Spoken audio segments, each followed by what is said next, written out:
Welcome, Internet, to the Pixel Play Podcast, your weekly podcast where we get together to dive into all of the news, rumors, and discussions going on in the gaming world. I am one of your co-hosts, Kaylan, aka Ktastrophy, joined as always by my co-host, Adam, CSRadical. This week, ladies and gentlemen, is episode 30, which means we are coming to you live on twitch.tv/CSRadical. If you're joining us, feel free to talk in the chat, send your questions, let us know your opinions. If you're catching this late, we record every 10th episode live at 8 p.m. Eastern Standard Time here on twitch.tv/CSRadical.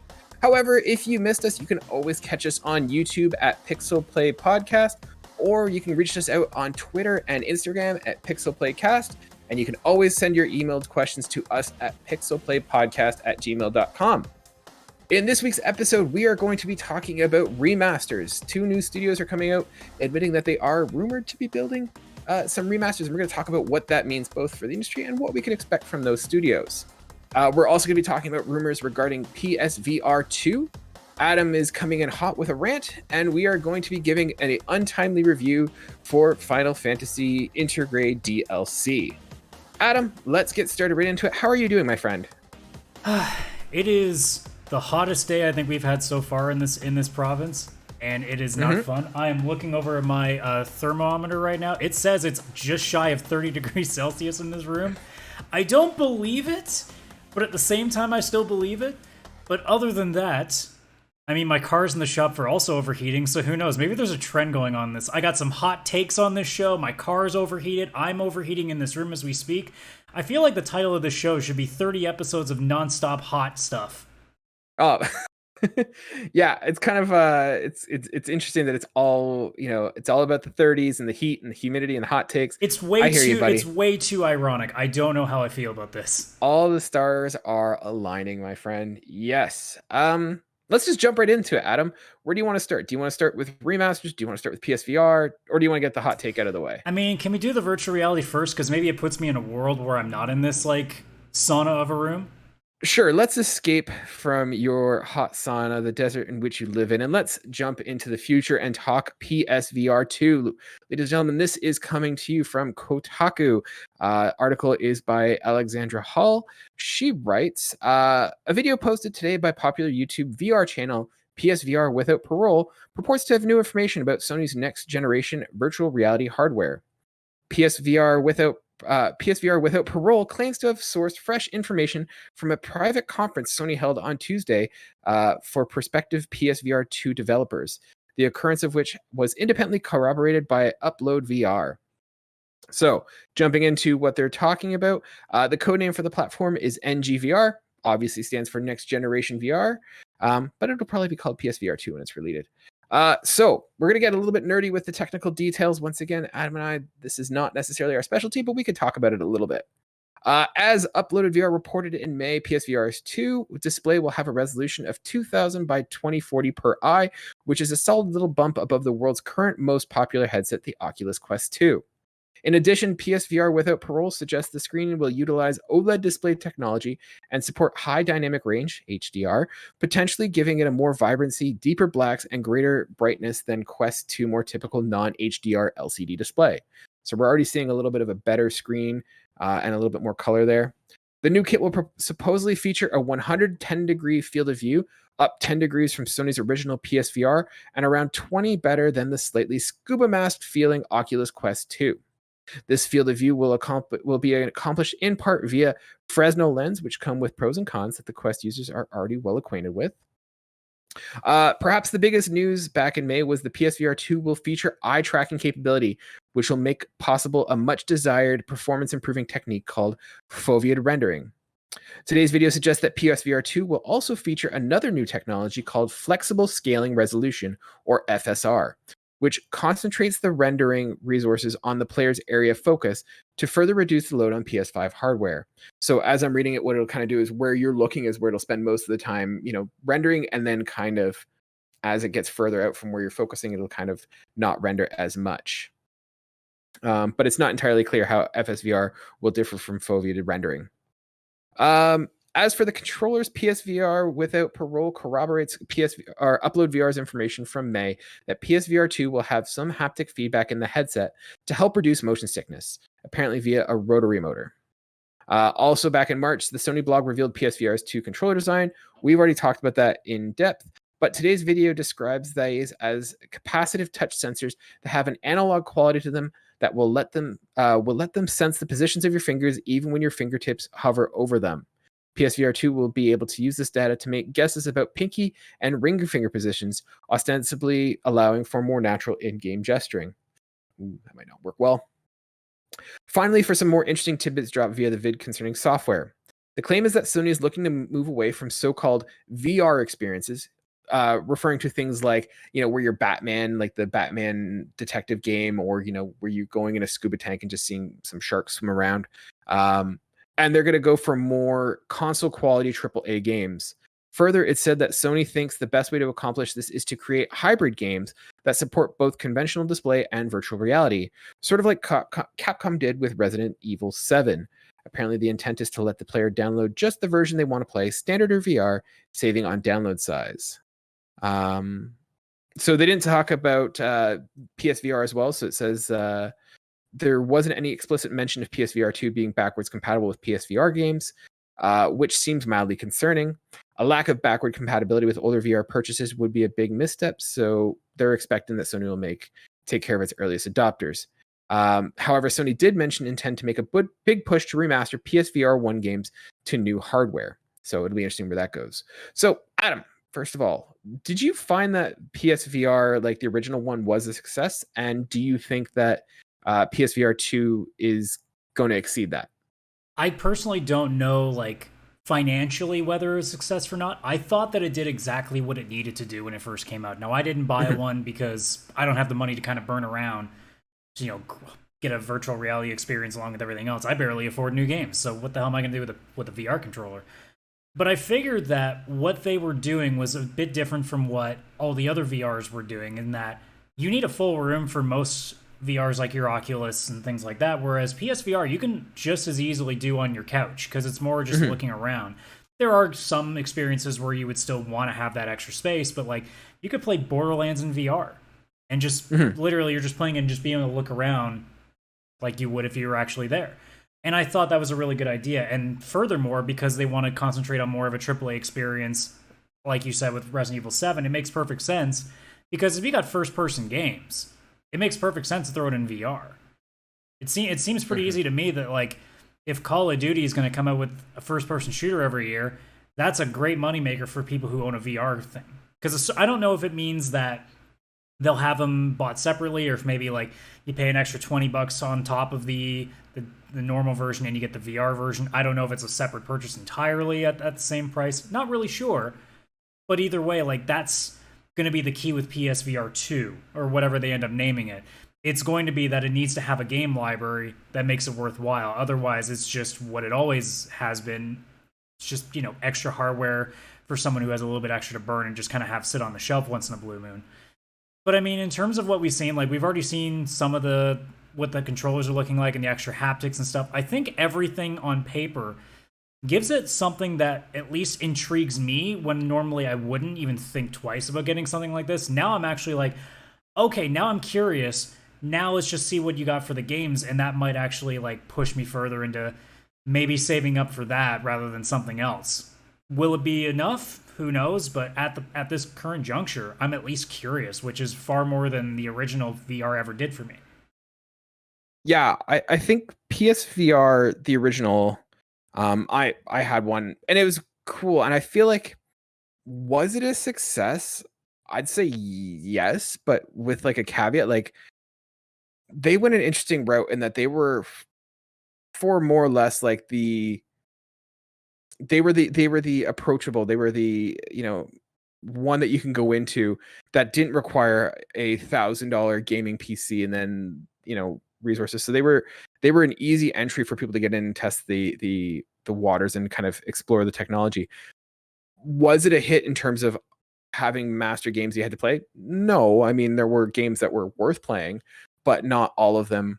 There was no real sort of AAA must-have game. I mean, I'm thinking like Beat Saber was a good one, and like the PlayStation Studios didn't do a huge amount. Like I remember there was like Rigs, and there was Blood and Truth was a or something big like one, that. yeah.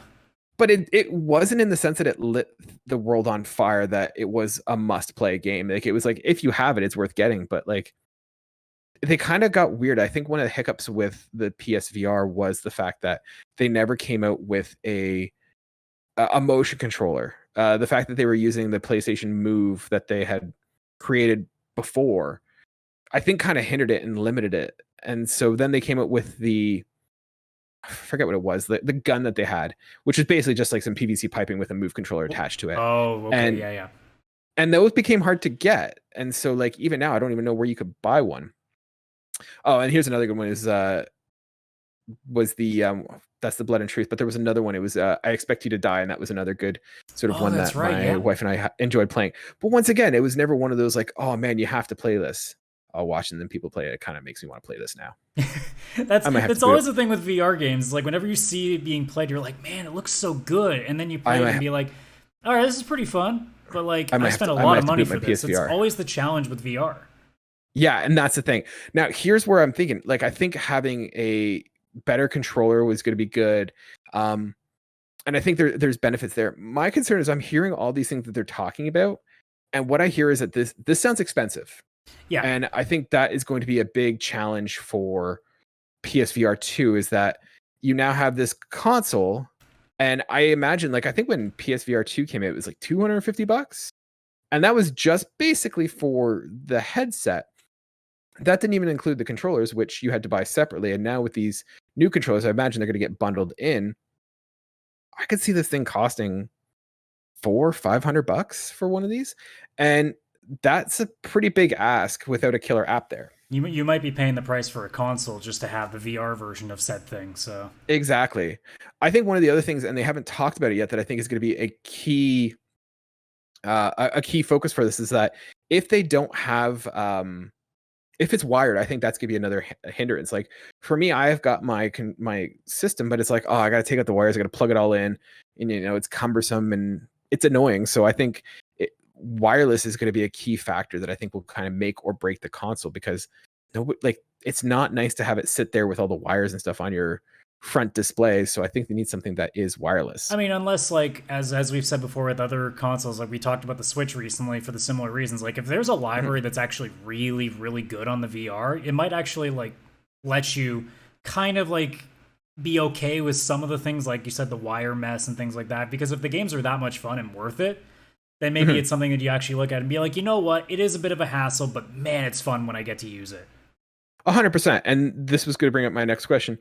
What do you think of the decision of Sony to move away from what it called the PSVR experiences and go for a more AAA gaming experience? Well, I mean, I can say it in one thing only. If you want to do a VR experience, let Oculus take that. You're a game console, make games. I don't care about experiences. You know, when I first saw the trailer, for example, of the Final Fantasy 15 VR experience, I'm like, oh, okay, so we're just going to sit in a car and stare at Sydney. I'm like, okay, that's something, I guess, but like, what's the game? You know, I'm not interested in some bare bones experience where you do like the bare minimum just so you can, see some pretty stuff in VR, which don't get me wrong, if it's pretty, it's pretty. But I'm more interested in playing a game because that's what I expect to do on a PlayStation console, not some random VR system that comes from an outside source that isn't necessarily a game company. Mm-hmm. So if they want to do like the actual like, okay, we're only going to make AAA games and stuff, like again with something like say Skyrim VR was, or Borderlands 2 VR, and if we translate this into any first party game, like playing a Doom game in VR, or playing Call of Duty or Battlefield or anything like that, like that's something that gets my attention a little bit more, because even if they're a little bit wonky, it's still like, instead of your library and you're staring at Blood and Truth, which most people don't know what it is, or Astro Rescue Bot, I think it was, or Moss, or things like Astro's that. Playroom, yeah. Well, Astro's Playroom was the one that came with the PS5. Oh, yeah, sorry, thank you. Yeah, you're right. I think Rescue Bot was the name, or Astro Bot or something like that. But like, you think of all these games and they don't get your attention. But if you look at your interest in buying a PSVR and you see Call of Duty games on the shelf, and you see Doom games on the shelf, and you see things like that, like if the next, well, I guess it wouldn't be Fallout because that's Bethesda now, which we'll get into, I guess, not too long after, but for anything of like that gets your attention a little bit faster than say Moss ever will. Like, no offense to those developers, but like Moss versus say Battlefield 6 or whatever it ends up being, you know, the first VR Battlefield game, if that's a direction that ends up happening, you're gonna probably be more interested in that big name than you will Moss, which, you know, that's what gets people to buy these systems, because who knows how many PSVRs are still sitting on store shelves that are just waiting to be sold. Mm-hmm. I think there's an issue though. The idea, like having a AAA gaming experience, I think is what PSVR needs. My question is how many people are going to adopt it? I mean, for third parties to go ahead and build a VR component game, like unless Sony is footing the bill for that, like I don't see a lot of developers jumping on the bit to create a whole other way of playing their game. I mean, that there's development costs and development questions that are raised by making it accessible for VR. Especially if you have something like a third party game, like how do you do that? So I think there's challenges that are going to bring it across. The other thing that kind of, I think, is a detriment to it is the idea that Sony has tried in the past to get their first party studios to be the flagships of their games. And I think of things like Zipper Interactive, which was the developers for the PlayStation Vita. They did Unit 13, I think. They got shut down. Gorilla Cambridge did the Rigs PSVR first party game. They got shut down. And then even like the Manchester studio that was founded in 2015 to work on a PSVR game, they were shut down before they even closed. So Sony doesn't have a great track record in terms of building parties or assigning party like studios to build first party games for these sort of niche systems.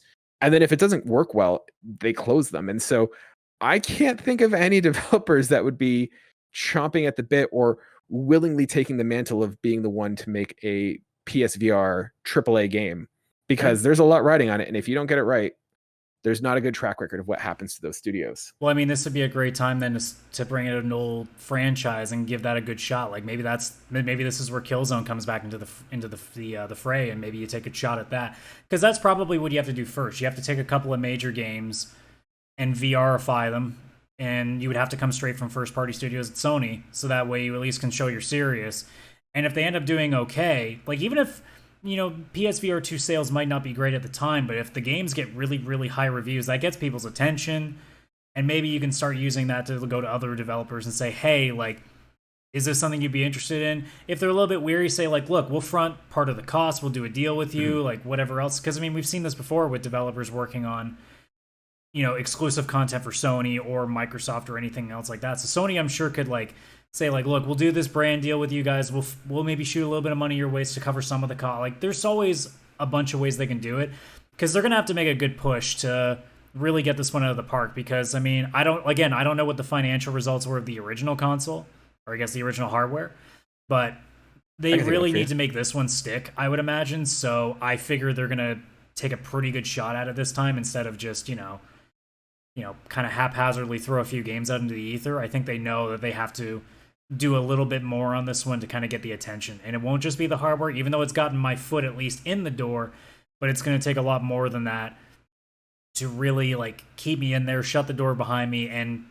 grab a hold of this thing. So there's some work to be done, but at least as we get closer to knowing what it's going to look like, what it's going to play like, what might even be announced for it that we don't know about yet, it's at least generating more of a buzz than I think the first one ever did, and I think that's already a win in their book. Now it's just a matter of following through. Yeah, I think so. I'm just looking here, and they said that the original PSVR, as of January 1st, 2020, had sold 5 million units. So clearly it was a success, and they knew it was a small little project. No, that's really good. And I'm not trying to be negative about this. I want a PSVR 2. I liked my PSVR 1. I hope it succeeds. However, I'm getting very much PlayStation Vita vibes, and that's concerning to me. You know, PlayStation Vita had a lot of great technology behind it. Like, it was a technologically powerful machine, and it died on the grapevine.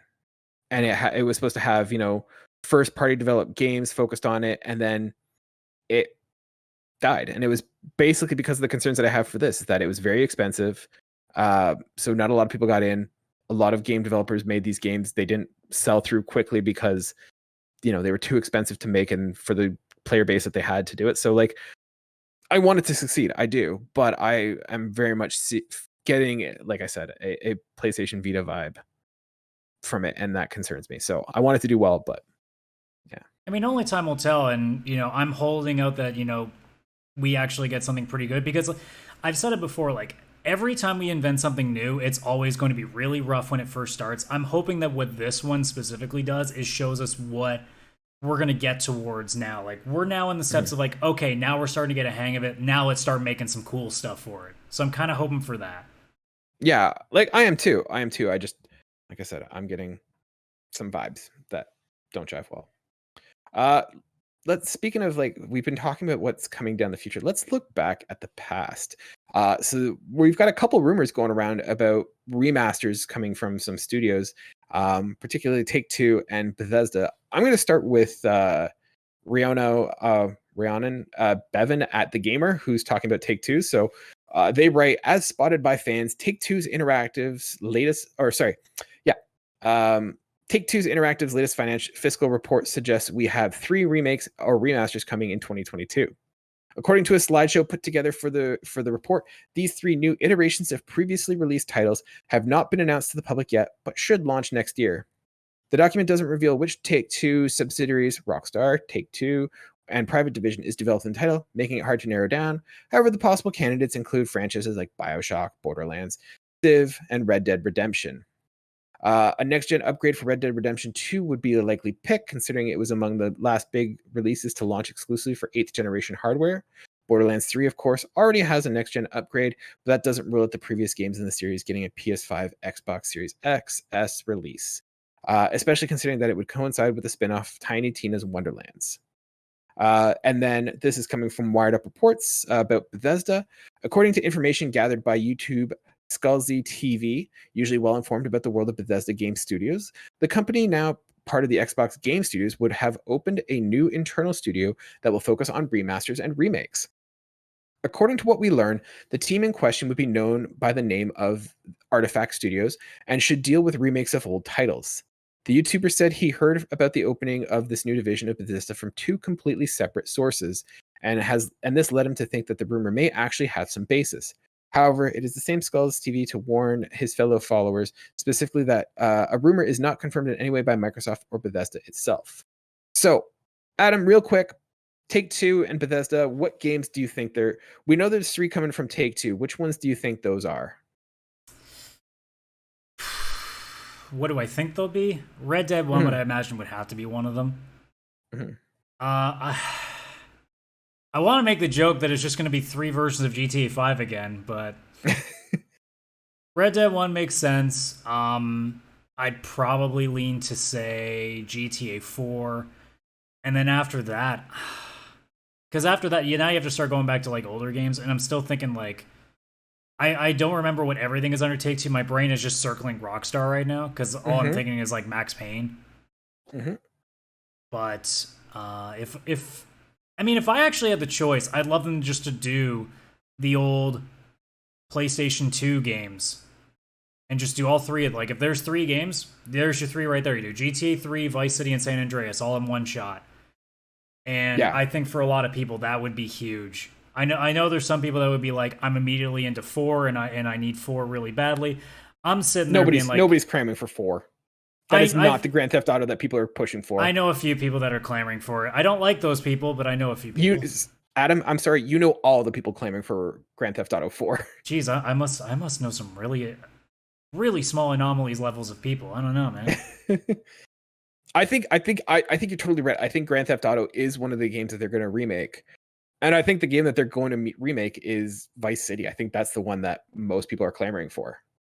And I think like it's a great game. Lots of people love it, but I don't know if the controls necessarily hold up well enough that going back makes sense. So I think, yeah, having a Grand Theft Auto Vice City is probably the way to go for that one. I think BioShock is another one that kind of would warrant a remake. In terms of the other ones, I don't think, like, because they mentioned here like Civ, I don't think Civilization's going to get a remake. It wouldn't make a lot of sense because at that point, just release a new Civ. Borderlands, once again, I don't know about Borderlands. What do you think of the idea of Red Dead Redemption? It would make sense because basically doing Red Dead Redemption 1 in the Red Dead Redemption 2 engine would be pretty damn good because that's a really nice engine, works really nicely. Mm-hmm. I mean, because I've gone back and played Red Redemption 1, it has not aged very well in comparison to, say, 2, so I think a lot of people will be really appreciative of that being given a nice facelift. But, you know, it really depends on what you're looking for. Like, because if we do, like, say, Vice City or any of the old PS2 GTAs, like, you gotta do more than just remaster it because the controls are a little bit wonky because, you know, a lot of people may have forgotten, but the way GTA games used to control is not that great. So there'd have to be some adjustments made there too. But I mean, like you said, like there's stuff outside of Rockstar. It's just, again, my brain is not looping into those at all. Yeah, some of the ones that kind of are standing out for me, I mean, they published LA Noire. I The think City they already Games that's been didn't. managed. Oh no, they did a VR version of that. Now that I think about it, that's right. Yeah. I'm just looking at some of the other ones. Yeah, BioShock is another one of the big ones. Those are sort of BioShock like would make sense I think BioShock is a sure thing. Same with, I think Vice City is going to be one. because it really depends on what you're doing. Like, again, like my brain goes, if they were to release 3 San Andreas and Vice City all in one pop, like that's a package deal. Like that's something that gets people's attention because that's something you put in a big trailer and it gets people being like, oh shit, the remaster in 3, oh that's really cool. And then they show Vice City up and we're like, oh shit. Like that'll get some real stuff going. Although, if it's 3 different things and you got BioShock in there, you got Red Dead in there, it's not like nobody's going to be disappointed at that. Yeah. There's so many directions it could go, and I think, you know, that's, again, you know, as we were talking earlier with the VR too, like it's just creating that buzz of just people being like, man, that would be cool, but whoa, that would be cool too. Like you start getting the brain going, and that's what gets, you know, the mojo running. And then you just got to hope that they don't disappoint you in the end. But Yeah. In terms of Bethesda and Artifact Studios, what Bethesda games would you want to see them remake or remaster? Bethesda specifically, oh god. I mean, I guess I can go with the easy one, which is just Fallout New Vegas. That's the easy one. That's the one right there. That's the easy one. Because I mean, I'd like to honestly, I haven't played nearly that many Bethesda games apart from, you know, your Fallout and Doom and why am I blessed, and Elder Scrolls. Like, I guess Morrowind would be interesting because I remember playing Morrowind and getting lost all the time because the systems were a little bit different then. It would be nice if they kind of changed it a little bit again, so I could actually like try to play it properly with a little bit better direction. Like there's stuff like that. Maybe even like, you know, doing a Return to Castle Wolfenstein. Like there's a few like gems in there that I like to see, but I mean, New Vegas, if I'm picking one, it's going to be New Vegas. It's not even a question. Yeah, I think New Vegas is a very solid guess. I think the other one I'd like to see is I'd like to see Fallout 3, because Fallout 3 I find doesn't hold up well in terms of just like its color palette and stuff. So like it's very brown and very bleh, and that's a design choice, and I totally understand why, and it fits the aesthetic. But I think if you came out with a Fallout 3 with all that DLC included, would be a huge win, and I think something that people would go for. Yeah, New Vegas is just, I think, the strongest of the 3 games, so I would definitely think that would be the one to go with, and the one that people are clamoring for. Now, you mentioned Morrowind, and I know Morrowind's popular, but I almost wonder if they would go more for Oblivion. It wouldn't surprise me if they did more. It's just because I remember playing Morrowind and really liking it, but I got lost. And then, because there was a point where I put it down for like a month and then put it back on, and it doesn't tell you anything. So I was like, I don't know what I'm doing. So it's kind of the thing that I'd like to see, like maybe a refresher with just like a slight bit of Skyrim systems, just so that way I can like replay it and be able to put it down and go back and not be lost. Like there's that little bit. Like I almost just want to be able to play it again to see if I actually liked it as much as I did. Oblivion, I don't know, for some reason I never got into. I tried, and within a couple hours I didn't like it. Maybe just the intro didn't catch me. I mean, I think it's all this point of discussion is all moot, because really what they're just going to release is just a remake of Skyrim. It's always Skyrim. It'll be the biggest cop-outs. It'll be Red Dead Redemption 2, Skyrim, and GTA 5 again, you know? Yeah. Now you brought up an interesting question, and I was going to talk to you about this. In terms of remakes, where do you stand on terms of what makes a good remake? So you were talking about taking something like Morrowind and changing the gameplay to reflect more modern gaming, I'm gonna say tropes for lack of a better word, But if you think of like, do you want something that is like cut for cut, remake for remake, controls the exact same, or do you want something like Final Fantasy VII that just says, here's the game, we're reimagining it? Like, what to you makes a good remake?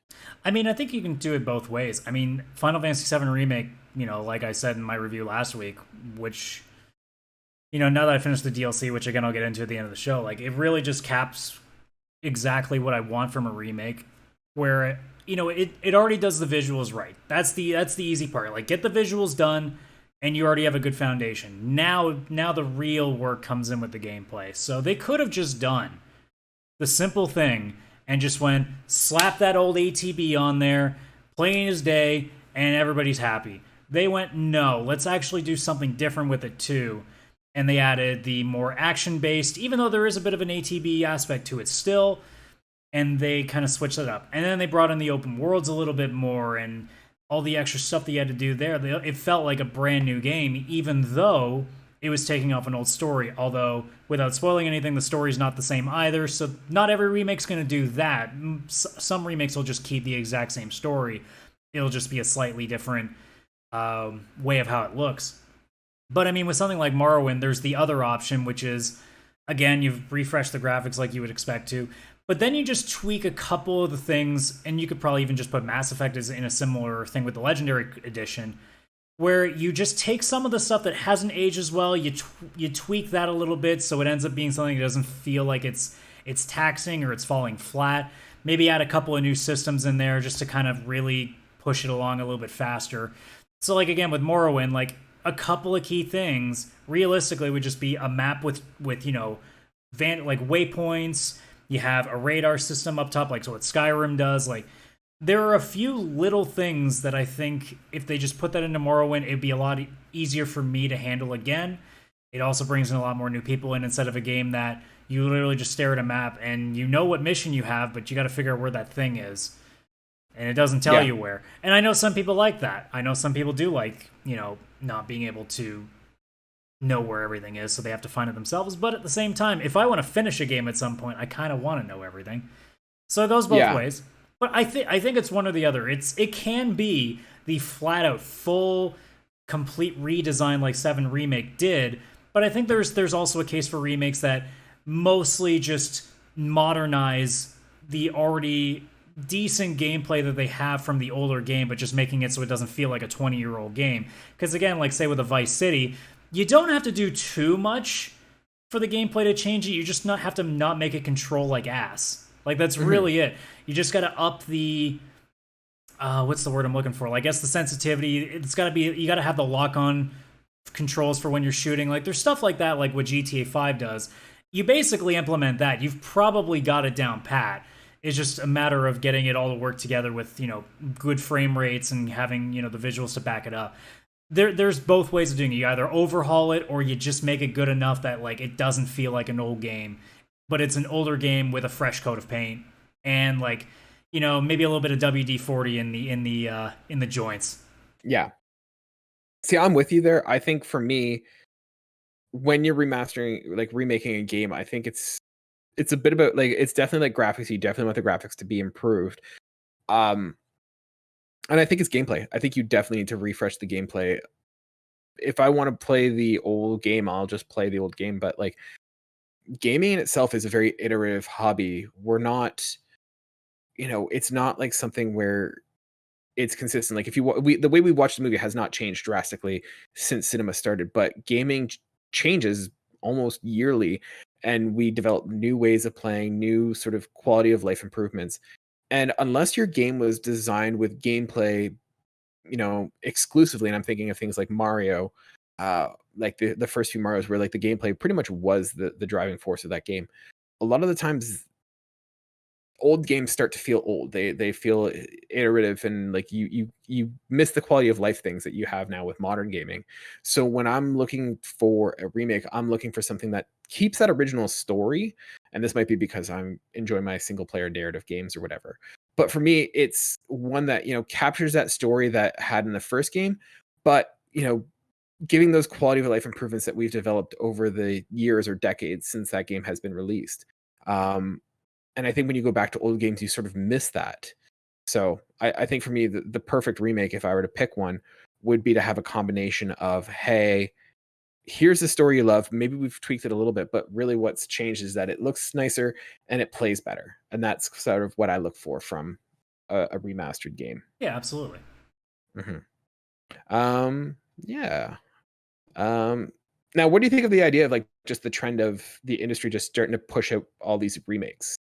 Like, do you think this bodes well for the industry, or do you think this is just a phase? Like, what are your thoughts about all these remakes that are coming out? It's Does hard it to surprise say. you at all? No, I think a lot of it right now is, again, it's easier, especially in this time where it's really hard to have a lot of new ideas because we can't all be sitting in offices right now working on stuff. I'm not surprised that a lot of what's been going on the last couple of years have been remakes, because it seems like it's a lot easier to do than to come up with new IP. Also, I think we're at a point now where we have another generation of gamers that are ready for their nostalgia to come back in very similar ways, of like the Sega Genesis and the Super Nintendo generation have gotten theirs. Now it's time for the PS2 and the PS3 gamers to get theirs. So I think we're at that point where it's time for another round of a good chunk of remasters and remakes. Some aren't going to be very good because some of it's just a cash grab, but we are going to have the ones, like I said earlier, with Final Fantasy VII Remake, and others that will prop up along the way that are definitely worth its salt. And Yeah. I think it's stuff that's like, you're gonna have to understand that it's gonna happen all the way through from now on, because we understand the nostalgia does sell very, very well, especially when we're talking really, really, really high quality games. So I'm not surprised by it. It doesn't really bother me at all. I guess the only thing that bothers me is it doesn't remaster some games that I wish would get remastered or remade. So instead of, remaking The Last of Us, which I didn't think made too much sense, or apparently The Last of Us 2 is already being rumored to get a bit of a fresh coat of paint already. It's like, there's other games that like could really actually use it. Can we start on those first before we take a game that has barely had enough time to like start to decompose yet and try to bring it back to life? Yeah, I totally agree. I think we've talked about that before, of what games we'd want to remake if we could. I think we've had that. Yeah, we've definitely before. had that conversation at some point. I couldn't tell you how far back, but we've definitely done it. Yeah, something in the last 30 episodes, I'm sure we've talked about it. Oh, for sure.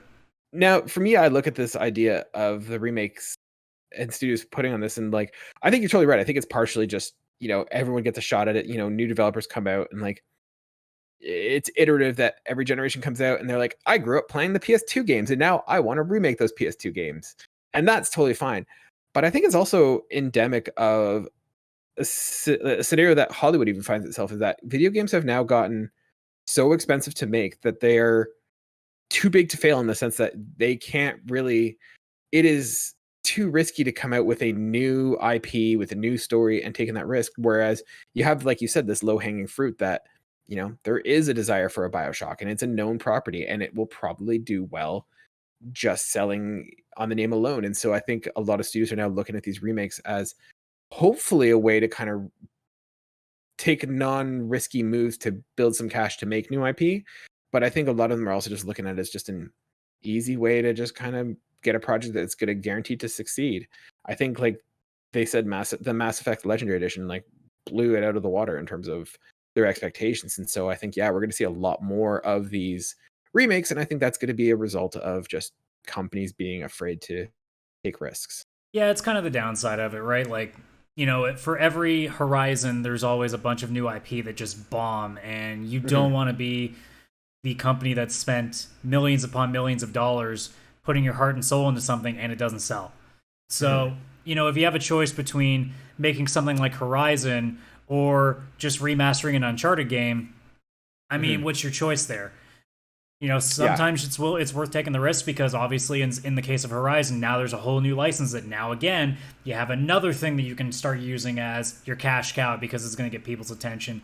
Now that God of War's come back, that's another cash cow again. So I think if you're a company that has a bunch of licenses working, you have more of a freedom to do a new IP. But if you're a small company and you have like one or two major franchises to your name, is it really smart to try and make a third when you might put everything you have into that and it fails, and all of a sudden you might actually be having to shut down your company. It might just be smarter to keep releasing those two things over and over again, just because it's going to at least keep you afloat. It really just depends. Like maybe you just hope that somebody buys you, you get a little bit of extra flow, you're under another banner now, so you have the extra money to go work with. It really depends on the size of the company. I think if you're like a Sony or a Nintendo or an EA or a Ubisoft, like you have a little bit more free reign.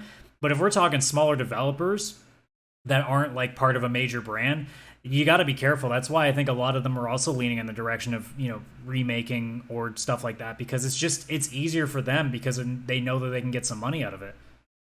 Yeah, I do think that the idea of having a dedicated studio, so like Bethesda having Artifact now and Sony having Bluepoint, like I like that strategy because it doesn't feel like it's taking away resources from the company and from the studios of making It's new more stuff. like adding new resources into that one specific thing while not changing what everybody else is doing.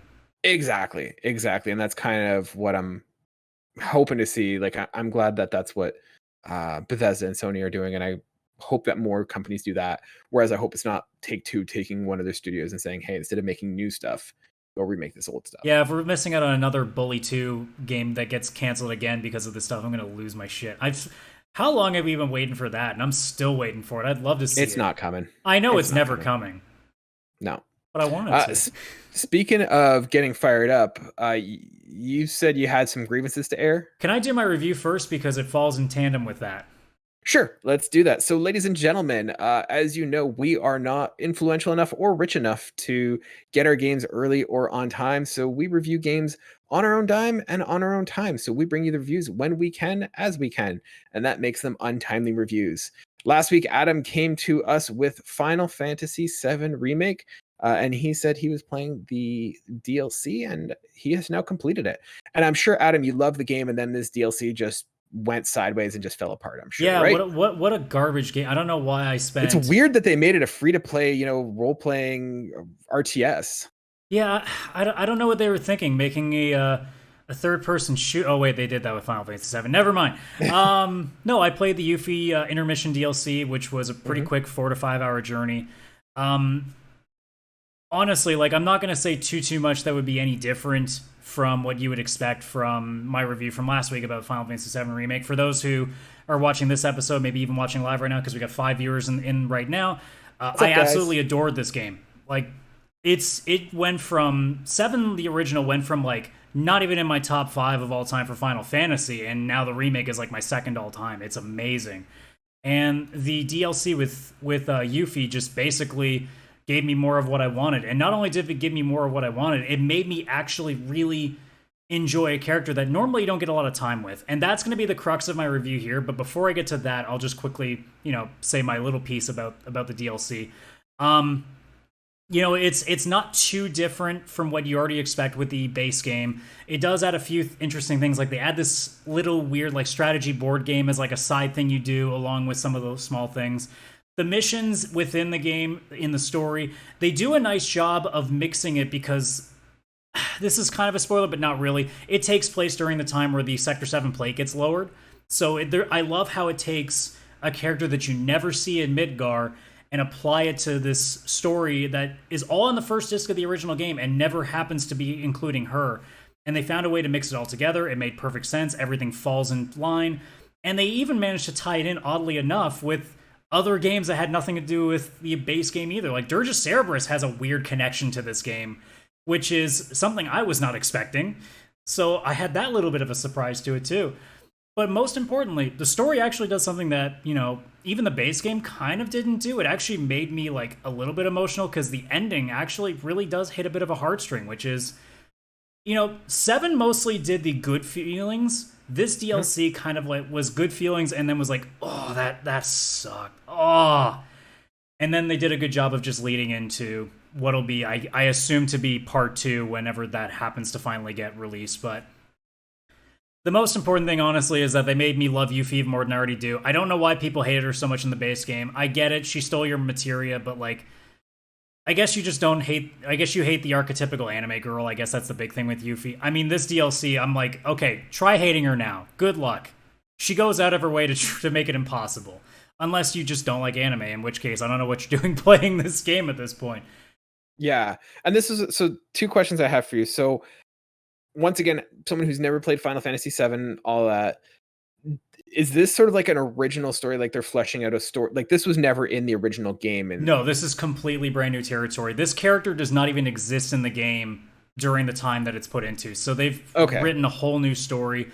There is a little bit of crossover. Like you don't end up talking with the main cast of the game, but you will talk to some of the like side characters that are a part of it.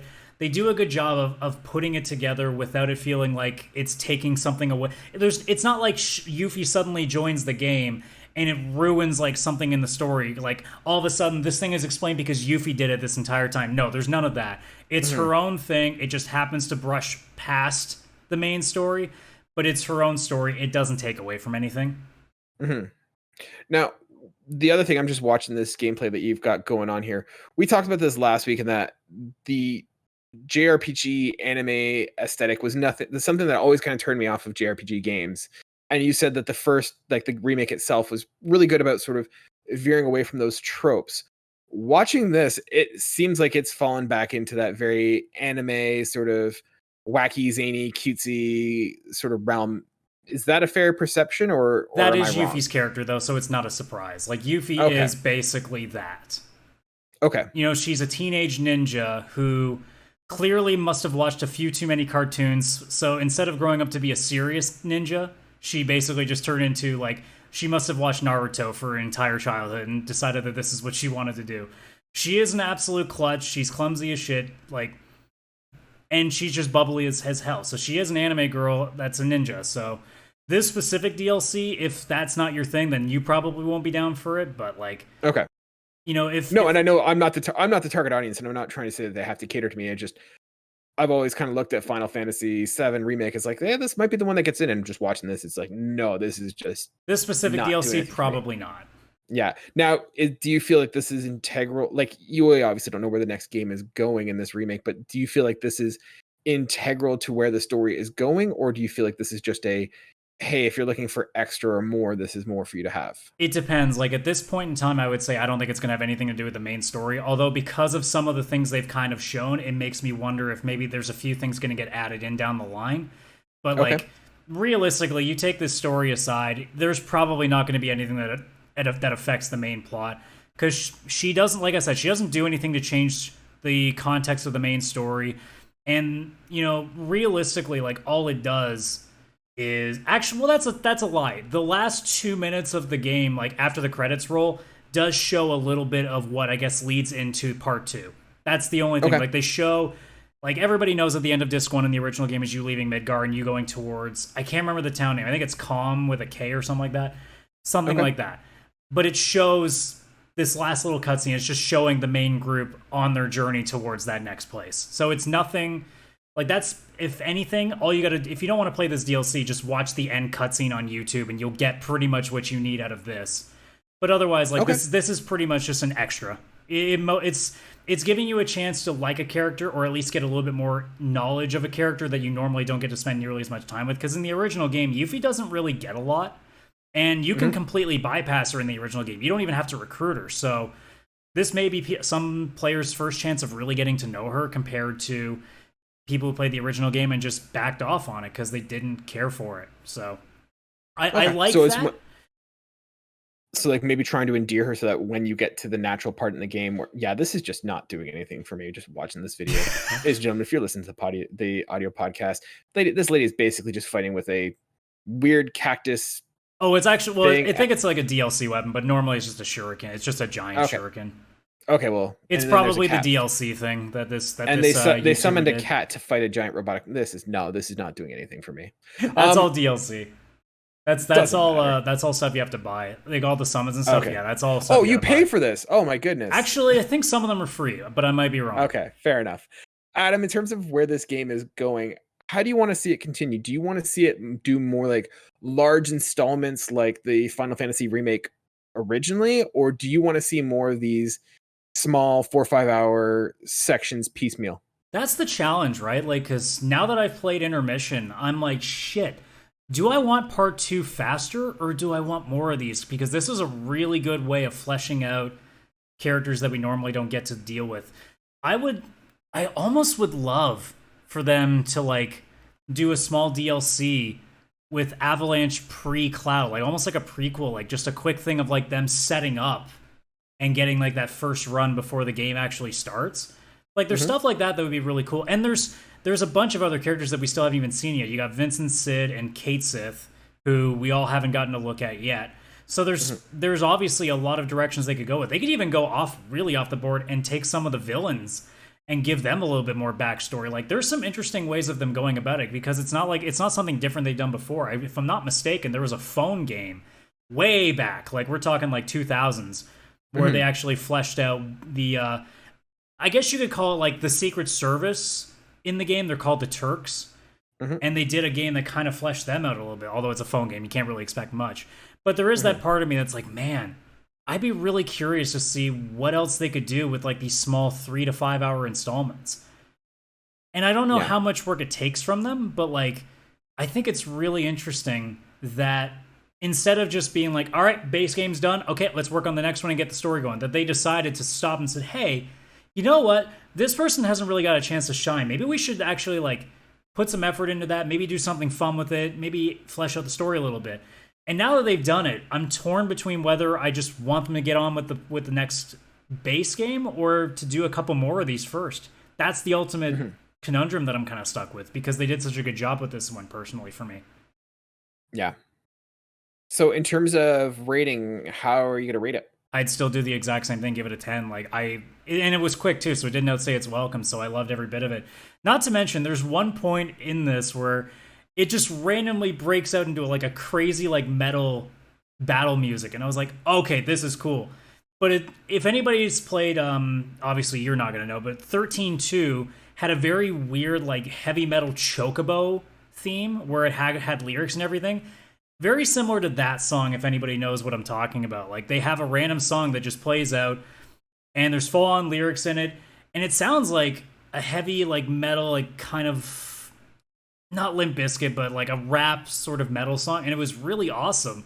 And I wasn't expecting it. It made that battle as short as it was, because I was playing on easy, because, you know, I don't like getting my ass kicked. It ended up making it like a really enjoyable moment, and just something that I wasn't anticipating. So, and that's another thing that this game's done so well, like I said in the last review, just the random like covers or random music tracks that they kind of bring into it just to kind of change the flow up, that isn't just the same two genres that they play over and over again. You get your jazz in there, you get your metal in there, you get a little bit of everything. And I like that they've done a little bit more with it. So yeah, this game was just as good as the base. It was a nice addition to it. So I'm going to throw one more question out there. So give it a ranking of required, recommended, or disposable. Recommended. It's. I'm only saying recommended because I don't think you need to play it.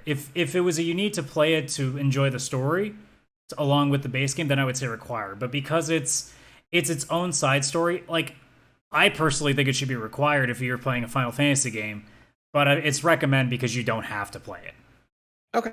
Cool. Also, it's pretty expensive if you buy it at full price. So it's $20, which is a lot for 4 to 5 hours, but it's a pretty good 4 to 5 hours. I think had I not been console sharing with my friend who ended up buying it, so I didn't have to worry about it, if I was actually buying it personally, now looking back, I probably would have paid like $10-15 for it at most. Not the price that they're asking here. And this is Canadian, by the way, for anybody listening in the States or anywhere else in the world. So yeah. Now, you said you did have a gripe or a hot take or a rant to go on that was tangentially associated with this. Yeah, so it's something that I'm finally getting to a point that, like, I need these to go away and never come back. So the one thing in 7 Remake that happens, and a lot of other games do this, is you know how, if you want to open a door, you just hit the X button? Pretty basic shit. But then there's always that one thing that they say, but you gotta hold down the X button, because we gotta immerse you in pulling that lever. Or you gotta tap that square button, because you really gotta push that door open. We need to stop doing that. Yeah. Honestly, I'm with you in the sense that, and I call this the Destiny effect. Basically, this whole, you have to hold down, this pissed me off when I was playing like things like Assassin's Creed, or I'm playing like when you're playing like video games and they're like, you have to hold this to pick up the item. I'm like, no, like why would I, where is there a situation in the world that I do not want to pick up more ammo or that I don't want to pick up a health kit? Like I don't want to hold triangle to pick up an Like item. useful items should just be automatic. It shouldn't even be a button prompt. It should just be, hey, that's ammo on the ground. Pick it up because you're gonna want it. Yeah, that's totally the thing. And no, like I think there's a time and place for quick time events. I'm with you. Like they're getting so they're proliferating so much in terms of how many games are using them, and I don't think they're using them well, because having a situation where I just have to repeatedly press square or lose the game is not compelling or interactive gameplay. What I would like to see in terms of quick time events is I'd like to see them be meaningful in that I'm doing a quick time event and there's no fail state in terms of the quick time event, but the choice I make, like if I don't press it fast enough or if I do it wrong, it changes something. So I'm trying to think of like a situation where like think of like something I'm thinking of like Spider-Man, and there's that one quick time event where you go and you're like shooting the webs, you press an R1 and R2, or sorry, R2 Yeah, like and when L2. you're trying to save like people from, or like when you're trying to take down like the bad guys that are running away in the car, and if you do it wrong, you still win, but you also take damage. Whereas if you do it right, the car stops and nothing happens. But I'm thinking of that one where you're fighting like, is it like Mr. Negative or whatever? And like the helicopter and the crane's falling and you're like shooting the webs to catch the helicopter. I don't remember exactly the full details, but like it's part of like the cutscene. And I think putting quick time events and cutscenes is good because it makes it now just from going from a passive activity to now like you're engaged, you're active. It doesn't feel as disconnected from the you're game. not just watching a movie. Exactly. And there's some games and some developers who maybe have too long of cutscenes that need to have some gameplay element, and that might be a way of doing it. But imagine if you had a situation where the QuickTime events dictated what happened in the story. So I'm thinking of like the Spider-Man one. Like, let's say you don't do the QuickTime events properly. The game continues on, it doesn't matter. But like instead of saving the city or saving the people, there's a crash or something like that. And well, like you said, the helicopter thing, if you don't save it, now for the rest of the game, there is a portion of the city that there's just this crash helicopter, the pavement's all bunched up, there's damage everywhere. So like maybe by the end of the game, there's these little patches around the city where there's just damage. Like there's just damage that hasn't been cleaned up. So it tells you like this is where you failed. I don't think I would want like massive story changes, because I think that's something you can do more of like, I would rather heavy story-based changes, similarly to what you do when you're playing like a Mass Effect game where you choose one or the other. I don't want a quick time event where like a sudden lapse in judgment and it fucks up the story for the rest of the game. I want like small things that like affect like the area around you. I wouldn't want like a heavy story detail to be changed by a quick time event that just because I missed my button prompt. Scale it though. But you could scale it though. So like you could have it so like some quick time events, like you said, the helicopter scene crashes. Maybe people are like, man, where was Spider-Man? Spider-Man failed us, like blah, blah, blah. Like it just changes like minor things in the game, but it just gives you that sense that like you screwed up or you succeeded and that impacted the game. But I'm also thinking like, did you ever play God of War 3? No, the only one I've ever actually finished was the newest one. So okay. So spoilers for God of War 3, whatever. There's a quick time event at the end of the game when you're fighting Zeus, and it's done really interestingly in that it's a quick time event and you basically have him pinned and you are just pummeling him, just constant 1-2 1-2, and the prompts are there, and if I remember correctly, the prompts are there and you think that you have to do it, but you could literally, I think, keep going indefinitely and it doesn't stop until you stop. So like you kind of realize afterwards, like, oh, I don't need to be doing this. And it's kind of an interesting mechanic in that you are being excessively violent against Zeus when the game is not compelling you, but you're just kind of going through the motions, or you're just doing it because it's a quick time event and that's what you're supposed to do. You do it till it tells you to stop. And I think doing something like that is really interesting, where if quick time events could be used as a story mechanic, in that you could be attacking Zeus for as long as you want. If you just want to punch him 1-2, subdue him, and then you're done, great.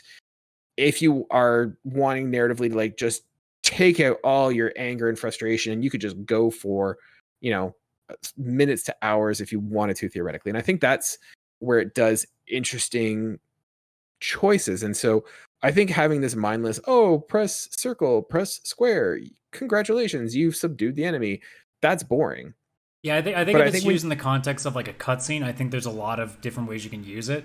In like a basic, especially in an open world game, like I can understand press to open door, but after that, like press to use, I shouldn't have to, like I said earlier, hold it because it's a heavier door, or I shouldn't have to tap a button over and over again because I gotta hold this thing open. I don't think that stuff works really well in the context of a game. I think it has to be used in a place where, it actually is going to mean something. If it's just a basic thing and you're using it over and over again, it's just padding time. That's all it's doing, and we know that that's what it's doing now. It's like the old classic, shimmying through a really tight gap in a wall, so it gives the game time to load up an area for it. It's the same thing with these hold open the door, like hold triangle to open door, like 7 Remake does, where it's just, you're wasting my time. I'm sure there's a reason for why you're making me do this, but you're wasting my time. Please stop. Like, I want to enjoy the game. I'm opening a door with the same button prompt, and now you need me to hold it down just because it's a lever and not a door? Like, get out of here. Like, there's got to be a different way of doing that. Yeah, I think that those like mindless, no consequence, because like oftentimes when you fail those quick time events, there's no penalty, there's no consequence other than just do it again. And if that's the case, then what's the compelling choice in doing that? Yeah. And I don't think there is one. I think you're right. I think it's 100% just hiding some sort of save or like loading screen or something like that, which is fine. I know developers have like secrets to kind of hide their loading screens, but it sucks. It's not fun. So yeah, I'm with you. I thought it was a hotter take though. I thought there'd be more ranting. Well, maybe it's too hot in here that I just don't have the capacity to go too crazy. It probably is a smart thing that I'm not getting too animated because I might just sweat more. Yeah, you just gotta stay cool.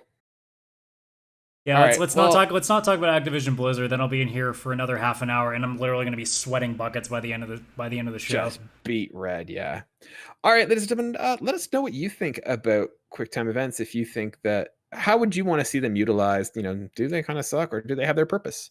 But remember, you have to always press F to pay respects. That much you have to do. Always press F. Ladies and gentlemen, that concludes our 30th and live episode of the Pixel Play Podcast. If you are one of the ones watching us live, thank you so much for joining us. We really appreciate it. If this is your first time checking out the episode, thank you so much for sticking with us. We hope it was good for you. If you're one of our regulars who's been sticking with us, hey, we really appreciate having you guys around. Why don't you guys be part of the show? You guys can email us at pixelplaypodcast@gmail.com. You can always reach out to us on Twitter or Instagram at pixelplaycast.